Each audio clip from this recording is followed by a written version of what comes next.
Hey, what's up everybody? Mr. B here with Montezuma Martial Arts Academy out of Dolores, Colorado. So today we're going to be going over a few blocks that we need to move from our orange belt to our purple belt. So we're going to be moving out of the beginner ranks and into our very first intermediate rank, which is our purple. So the three blocks that we're going to need is the double parry, the outward extended block, and then of course the low high X block. So we're going to go ahead and jump right in with our double parry. Now the double parry is essentially just an inside and an outside parry, but not same hand. We're going to do different hands. And so with the double parry, we're anticipating two strikes. So when the opponent comes in, we're going to see the first strike and parry, and then the second strike here. Now, I don't like to do this move standing still. I like to make it a little bit more dynamic. So for those of you that are following along, all right, I like to do this move with a step drag. So I want to get in the habit of taking the space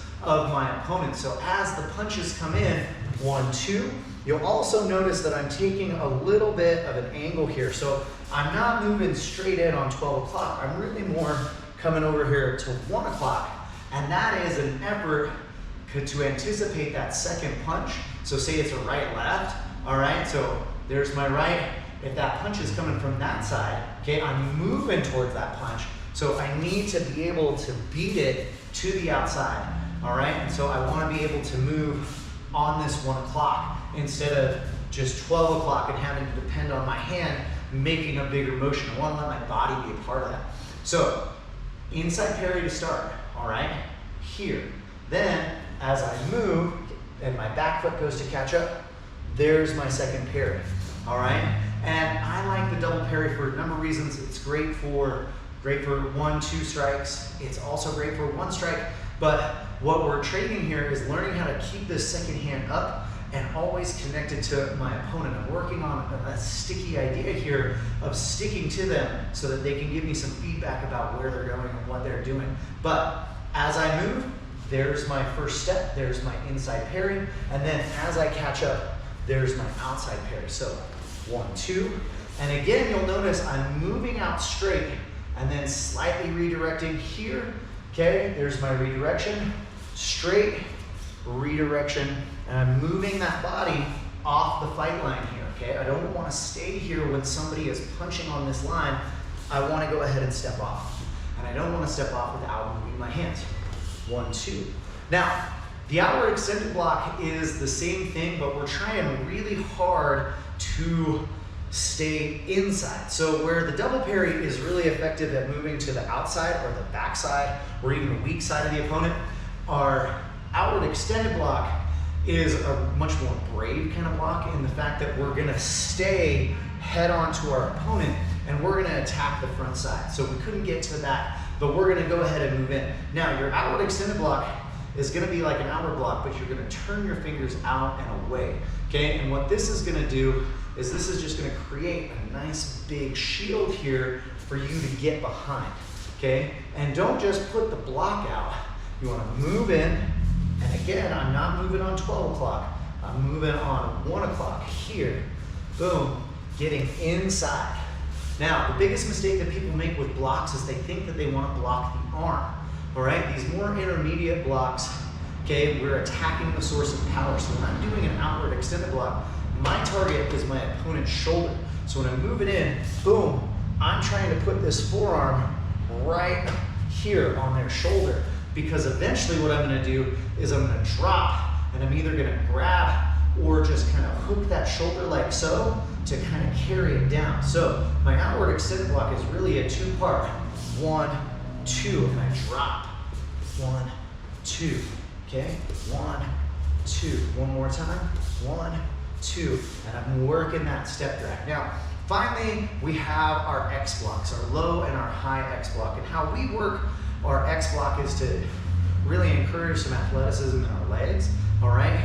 When you're doing an X block, you're not really gonna hit these horse stances with this big pop. Like I said, we do this as an exercise to just break up the monotony of hand strikes or blocks that day. So when we do our lower X block, we want to close our hands.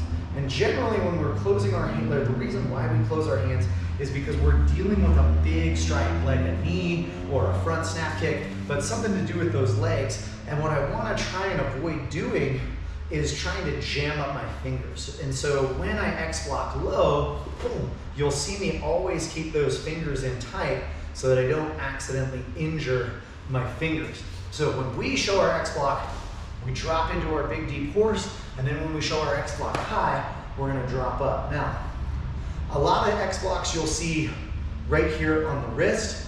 I don't like that just because it creates such a small window for me to be able to catch that strike.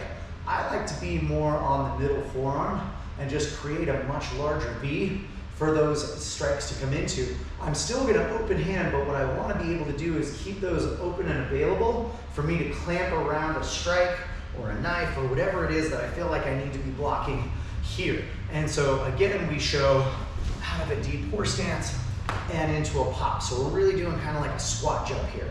So we drop, boom, we pop, we drop, boom, we pop, we drop, we pop. Now your X block is usually reserved for like an oh crap moment. They caught you by surprise, or they've got a weapon. If you're thinking about like a downward club strike or a downward knife strike, okay? You don't want to rely on that one hand. You want to meet the challenge with both. Or again, they surprise you with a low kick. Oh, holy crap, okay? So we don't generally like to block with both hands unless we're surprised or we're really feeling like that technique is coming with a lot of force and I need a little bit of reinforcement. So to recap, double parry right here, inside parry as I step, go to the power, outside parry as I catch up, moving to the outside of my opponent. Our outward extended block, similar, but we're staying to the inside, and don't just block, be prepared to drop onto that shoulder, hook onto it, make yourself heavy there. And then finally, our low high X block, 1 and 2, making sure to bring those forearms down and not blocking up here at the wrist. All right, guys, until next time, I wish you many successes on your journey to your black belt. Train hard, fight fast, score first. All side.